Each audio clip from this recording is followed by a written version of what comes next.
3 கேள்விகள். சிறுகதை. தர்மாபுரத்தை ஆண்ட தர்மாங்கதனுக்கு ஆண் சந்ததியே பிறக்கவில்லை. அவனது ஒரே மகள் வத்சலா. அவன் அவளை அருமை பெருமையாக வளர்த்து எல்லா கலைகளையும் கற்க ஏற்பாடு செய்தான்.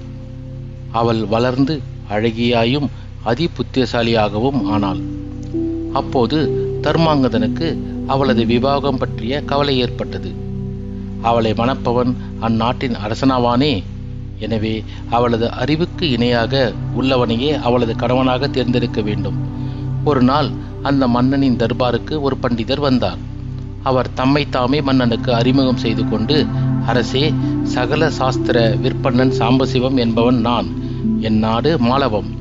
காசி, தட்சசீலம் ஆகிய 2 வித்யாபீடங்களிலும் உள்ள பண்டிதர்களை வென்று எனக்கு நிகர் யாருமில்லை என்று பெயர் பெற்றவன். நான் இங்கு 3 கேள்விகளை கேட்பேன். இந்த நாட்டு குடிமகன் யார் வேண்டுமானாலும் அவற்றிற்கு பதில் கூறலாம். அவற்றிற்கு சரியான விடைகளை கூறிவிட்டால் அப்படி கூறியவனிடம் இதுவரை நான் பெற்ற பதக்கங்களை கொடுத்து அவரை வணங்கிவிட்டு போய்விடுவேன். இந்த நாட்டில் என் கேள்விகளுக்கு யாருமே சரியான விடைகளை கூறாது போனால் உங்கள் ஆஸ்தான பண்டிதர்கள் எனக்கு மரியாதை காட்டி பல்லக்கில் அமர்த்தி அதனை சுமந்து கொண்டு என்னை வழி அனுப்பி வைக்க வேண்டும். இதற்கான திறமை உங்கள் நாட்டில் இருந்தால் சொல்லுங்கள் என்றார் மிடுக்காக. சாம்பசிவத்தின் ஆணவ பேச்சு பண்டிதர்களையும் மன்னனையும் அவர் பால் வெறுப்படையவே செய்தது. ஆயினும் அதனை வெளிக்காட்டாமல், மன்னன், நீங்கள் விட்ட சவாலை நாம் ஏற்கிறோம். உங்கள் கேள்விகளுக்கான விடைகள் 3 நாட்களுக்குள் கிடைக்கும். அதுவரை எங்கள் விருந்தினர் விடுதியில் தங்கியிருங்கள் என கூறினான். சாம்பசிவமும், சரி, என் கேள்விகளை கூறுகிறேன். என் முதலாவது கேள்வி இது. யாரும் இல்லை என கூறும் ஒரு உண்மையை கூற வேண்டும். ஆனால் அது முழுக்க முழுக்க பொய்யாக இருக்க வேண்டும். என் இரண்டாவது கேள்வி, கேளாத ஒலியும் பாராத காட்சியும் யாவை? மூன்றாவது கேள்வி, ஆண்டி முதல் அரசன் வரை எதற்கு மிக எளிதில் அடிமையாகிறான்? இக்கேள்விகளுக்கு சரியான விடைகள் தேவை என கூறி அரசனது விருந்தினர் விடுதிக்கு சென்றார். அக்கேள்விகளை கேட்டுக்கொண்டு ஆஸ்தான பண்டிதர்களும் மன்னனும் திகைத்து போயினர். பண்டிதர் போனதும் அவர்கள் அக்கேள்விகளுக்கான விடைகள் பற்றி விவாதிக்கலானார்கள். அவர்கள் என்னென்னவோ விடைகளை கூறினார்கள். ஆனால் மன்னனுக்கோ அவை எதுவும் சரியானதாக படவில்லை. அவன் தன் ஆஸ்தான பண்டிதர்களிடம், வந்திருக்கும் சாம்பசிவ பண்டிதர் ஆணவம் மிக்கவராக இருக்கலாம். ஆனால் அவர் தம் கேள்விகளால் உங்களை திக்குமுக்காட செய்து விட்டார் பாருங்கள். நீங்கள் அக்கேள்விகளுக்கு சரியான விடைகளை யோசித்துக் கொண்டு வாருங்கள் என கூறி அவர்களை அனுப்பிவிட்டான். அதன் பிறகு மன்னன் அந்த புறத்திற்கு சென்று தன் மகளின் அறையை அடைந்தான். ஏதோ யோசித்துக் கொண்டே வந்த தன் தந்தையை பார்த்து வத்சலா ஆச்சரியப்பட்டாள். தர்மாங்கதனும் தர்பாரில் நடந்ததையெல்லாம் அவளிடம் கூறி, வத்சலா, நாம் இதில் தோற்றிவிடுவோமோ என்ற பயமாக இருக்கிறது. ஆனால் நீ இருக்கிறாயே என்ற தைரியம் எனக்கு இருக்கிறது. அதனால் நீ இக்கேள்விகளுக்கு விடைகளை சொல், பார்க்கலாம் என்றார். வத்சலா தன் தந்தை கூறியதை பொறுமையாக கேட்டுவிட்டு சற்று நேரம் யோசித்தாள். பிறகு அவள், எனக்கு விடை தெரியவில்லையே என்றாள். அதை கேட்ட மன்னன், அப்படியானால் நமக்கு தோல்விதானா என்று சலித்துக் கொண்டே கூறினான். அப்போது வத்சலா புன்னகை புரிந்து, நான் எனக்குத்தான் விடைகள் தெரியாது என்று கூறினேன். ஆனால் சரியான விடை யாரிடமிருந்து கிடைக்கும் என்பது எனக்கு தெரியும். நம் அமைச்சரின் புதல்வர் பாஸ்கரவர்மர் இவற்றிற்கான சரியான விடைகளை நிச்சயமாக கூறுவார். ஏனெனில் அவர் ஒரு மாபெரும் மேதை என பலர் புகழ கேட்டிருக்கிறேன் என்றாள். அதை கேட்ட தர்மாங்கதன் யோசனையில் ஆழ்ந்தவாறே அங்கிருந்து சென்றான். அவன் தன் பட்டத்து ராணியை கண்டு நடந்ததை எல்லாம் கூறி, நம் மகள் வத்சலாவை நான் நன்கு அறிவேன். சரியான விடைகள் எனக்கு தெரியவில்லையே என்றால் நம் நாட்டின் மானமே போய்விடுமே என்று துடிதுடித்து போயிருப்பாள். தன் அறிவு கூர்மையால் நாட்டின் மானத்தை காக்கவே முயல்வாள்.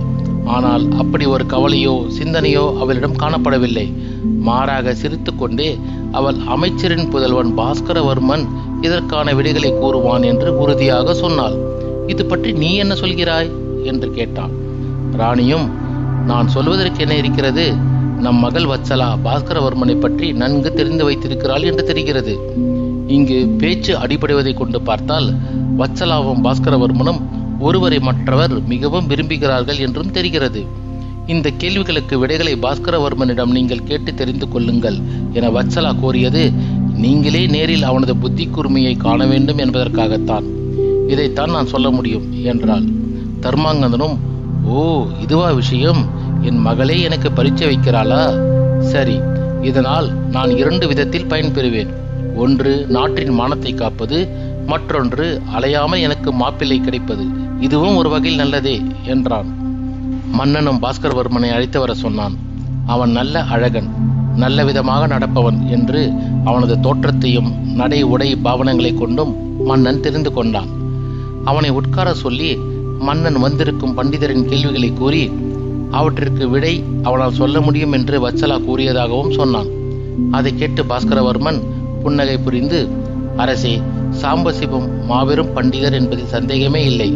அவர் சாஸ்திரங்களையும் கற்பனைகளையும் உண்மைகளையும் தன் 3 கேள்விகளில் அடக்கியுள்ளார். அவரது முதல் கேள்வி தர்க்க சாஸ்திரத்தை சார்ந்தது.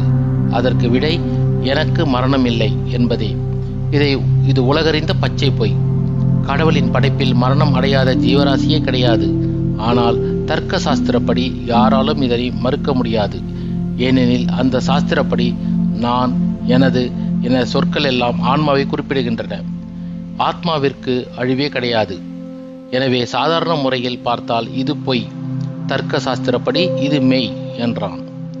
இந்த பதிலை கேட்ட தர்மாங்கதன் பாஸ்கரவர்மனின் கூர் அறிவை வியந்தவாறே, பேஷ், சரியான விடை.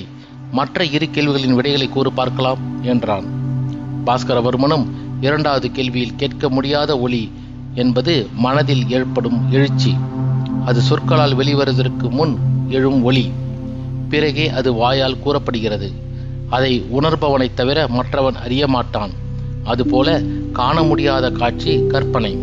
கற்பனையில் காணும் காட்சிகளை உண்மையில் காண முடியாது. எனவே மன உணர்வு, கற்பனை என்பனவே 2வது கேள்விக்கான பதில் என்றான். மன்னனும், ஆகா, சரியான விடைதான். சரி, 3வது கேள்வியின் விடை என்ன என்று கேட்டான். பாஸ்கரவர்மனும், ஆண்டி முதல் அரசன் வரை எளிதில் வசப்படுவது புகழ்ச்சி ஒன்றினாலேயே. புகழ்ச்சியை கேட்டு மயங்காதவர் யார்? எனவே புகழ்ச்சியால் யாரையும் எளிதில் வசப்படுத்திவிட முடியும். இதுவே 3வது கேள்வியின் விடை என்றான். மன்னனும், சபாஷ், இப்போது உனக்கு ஒரு பரீட்சை. நீ காணாத ஒன்றை காண்கிறேன். அந்த காட்சி என்ன என்று கேட்டான். பாஸ்கரவர்மனும் சிரித்தவாறே, உங்கள் மகள் எனக்கு மாலையிடும் காட்சிதான் அது. இதை நானும் காண்கிறேன் என்றான். அதை கேட்ட மன்னன் கோபம் கொண்டவன் போல நடித்து, நீ 3 கேள்விகளுக்கு சரியான பதிலை கூறிவிட்டதால் மட்டும் என் மகளை மணக்கப் போவதாக தீர்மானித்து விட்டாயா என்று கேட்டான்.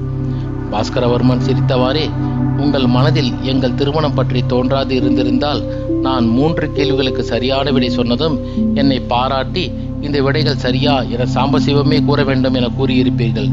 நீங்களோ எல்லா வேலைகளையும் விட்டுவிட்டு என்னை புகழ்ந்ததோடு மேலும் ஒரு பரீட்சை வைத்தீர்கள். எதற்கு என்பதை நான் சொல்லவும் வேண்டுமா என்றான். தர்மாங்கதனும், ஆகா, இப்படி தீர்மானமாக எதையும் சொல்லும் நீ என் மகளுக்கு ஏற்றவனே. நாம் இருவரும் கண்ட காட்சியை விரைவிலேயே உண்மையாக்கி விடுகிறேன் என்றான். மன்னன் உடனே தர்பாரை கூட்டினான். வத்சலாவும் ராணியும் பாஸ்கரவர்மனும் அங்கு சென்றனர். பண்டிதர் சாம்பசிவமும் விரைவில் வந்து சேர்ந்தார். அந்த நிறைந்த சபையில் பாஸ்கரவர்மன் அந்த பண்டிதரின் 3 கேள்விகளுக்கும் தன் விடைகளை கூறினான். சாம்பசிவமும் அந்த விடைகளை சரியானவையே என்று கூறி பாஸ்கரவர்மனை மரியாதையுடன் வணங்கினார். தன் பதக்கங்களை எல்லாம் எடுத்து அவர் அவனிடம் கொடுத்தார். முடிவில் தான் அணிந்திருந்த மாலையை கழற்றி அவன் கழுத்தில் அணிவித்தார். அடுத்த நல் முகூர்த்தத்திலேயே வத்சலா மணமாலையை பாஸ்கரவர்மன் கழுத்தில் அணிவிக்க தர்மாங்கதனும் அவன் மனைவியும் ஆனந்த கண்ணீர் வடித்தார்கள்.